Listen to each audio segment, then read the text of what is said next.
Argentina আমার কেন যেন মনে হয় শুধু মেসিই খেলে, মেসিই গোল দেয়। ভাবছিলাম যে আজকে খেলাটা অনেক হাড্ডাহাড্ডি হবে, দেন যখন একটা গোল হয়ে গেল তখন একটু ইজি লাগছে আর কি। তখন আর কি স্বস্তির নিঃশ্বাস ফেলতে ফেলতে রিক্সা দিয়ে আসতেছিলাম, বাতাস খেতে খেতে এসে দেখি যে খেলা খুব ভালো চলতেছে। তবে লাস্টের দিক দিয়ে একটু টেনশনে ছিলাম, সেই টেনশনটা আবার নেইমার নামার পরে দূর হয়ে গেছে। এই পর্যন্ত তো ওয়ার্ল্ড কাপে সবাই গোল স্কোর করেছে, নেইমারের তো করা হয়নি। সো ব্রাজিলিয়ান ফ্যান হিসেবে এটা তো অবশ্যই একটা চাওয়া যে নেইমার আর কি গোল করবে আজকে।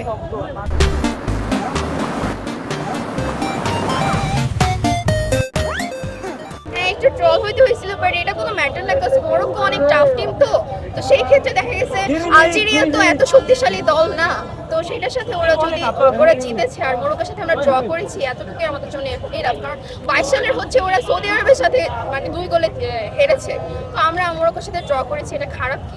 তবে as a football fan Messi ভালো খেলে এতটুকু বলতে হবে। মেসির প্রতি কোনো হেট নাই, তবে আর্জেন্টিনা আমার কেন যেন মনে হয় শুধু মেসিই খেলে, মেসিই গোল দেয়। আর্জেন্টিনার মেসি না থাকলে কেউ থাকবে না, মানে মেসি ছাড়া কেউ গোল দিতে পারে না। এই তো পাশে এসে আর কি গোল করতে থাকে, 7টা 7 আপ 7 আপ এগুলো বলতে থাকে, আমরা আর কি গায়ে নেই না। ইটস ওকে, আমাদের কথা হচ্ছে যে 7 আপ যে আমাদেরকে দেওয়া হয়েছে সেটা তো তোমরা আমাদেরকে দাও না, সেটা জার্মানি দিয়েছে, জার্মানি আমাদের সাথে কথা বলবে, তোমরা কথা বলবে।